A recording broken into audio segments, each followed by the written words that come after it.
اگر ہماری ویڈیوز اچھی لگیں لائک اور سبسکرائب ضرور کریں اور بیل آئیکن کے بٹن کو دبانا مت بھولیے۔ بسم اللہ الرحمن الرحیم الحمدللہ الذی سبقنا علی سائر الامم۔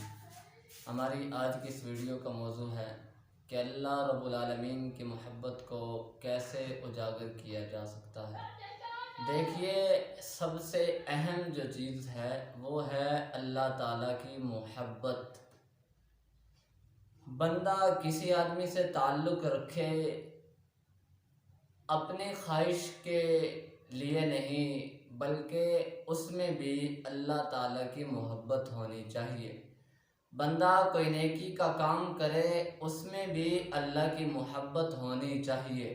کسی گناہ سے بچے اس میں بھی اللہ رب العالمین کی محبت ہونی چاہیے۔ اللہ کی محبت کس طرح نصیب ہوتی ہے؟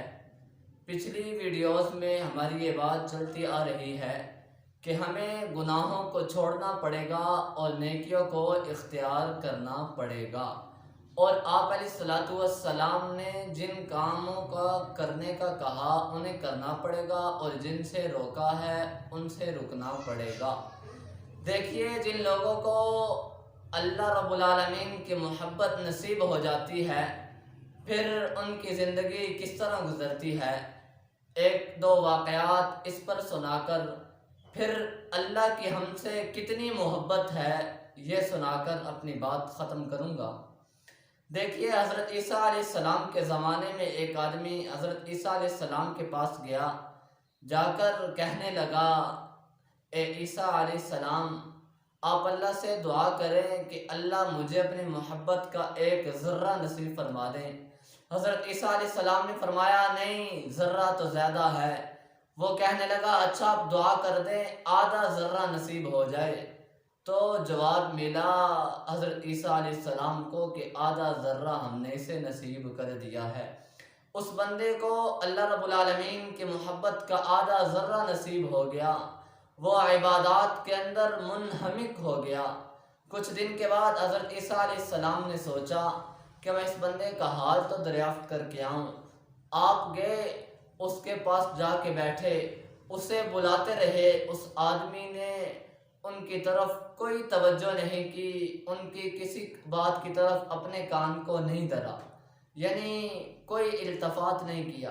حضرت عیسیٰ واپسی آگے تو اللہ تعالیٰ نے حضرت عیسیٰ سے فرمایا کہ اگر آپ اس کے سر کے بالوں سے لے کر پاؤں کے ناخن تک ٹکڑے ٹکڑے بھی کر دو پھر بھی یہ آپ کی طرف متوجہ نہیں ہوگا۔ کیوں؟ اللہ کی محبت کا آدھا ذرہ اسے نصیب ہو چکا تھا۔ ایک آدمی ایک اللہ والے کے پاس گیا، جا کر کہنے لگا، اللہ والوں دعا کرو، بارش نہیں ہو رہی، بارش ہو جائے۔ اللہ والے فرمانے لگے، ہم گناہگار ہیں، ہماری کیا دعا قبول ہوگی؟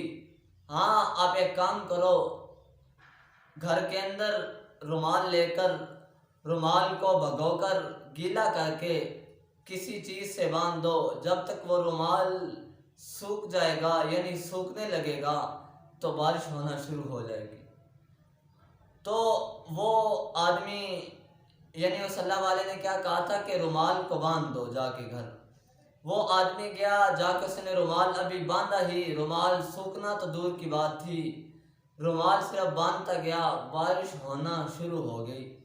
یہ آدمی کی اللہ سے محبت اور اللہ کی اپنے بندے سے محبت ہے کہ اس کی زبان سے بات نکلی، اللہ نے وہ بات پوری کر دی۔ دیکھیے، اللہ ہم سے کتنی محبت کرتا ہے، بے شمار ایسے واقعات ہیں، کچھ میں آپ کے سامنے رکھتا چلتا ہوں۔ اللہ نے ہمیں مسلمان پیدا کیا، یہ بھی اس کی محبت ہے۔ اللہ نے ہمیں آپ علیہ السلام کا امتی بنایا، یہ بھی اس کی محبت ہے۔ اللہ نے ہمیں قرآن جیسی عظیم دولت سے نوازا، یہ بھی اس کی محبت ہے۔ اللہ نے پھر جو قرآن کے اندر سب سے پہلی سورت فاتحہ آتی ہے، اللہ اس قرآن کا جواب دیتے ہیں، کیوں؟ اپنے بندے سے محبت کا اظہار فرماتے ہیں۔ وہ جواب کیا ہے؟ بات لمبی ہوتی جائے گی۔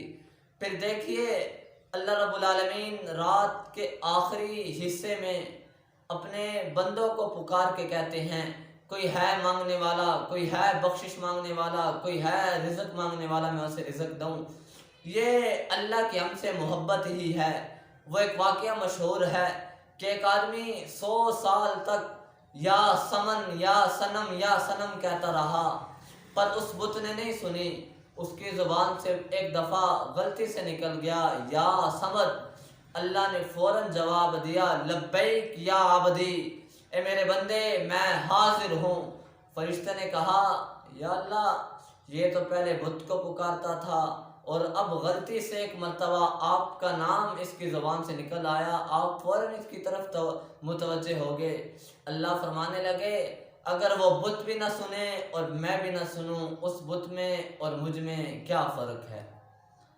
تو گویا سبق یہی ہے کہ اللہ ہم سے اتنی محبت کرتے ہیں، ہمیں بھی جو اللہ نے حکم دیے ہیں، اللہ کے نبی نے حکم دیے ہیں، ان کے مطابق زندگی گزارنی چاہیے۔ وآخر دعوانا ان الحمدللہ رب العالمین۔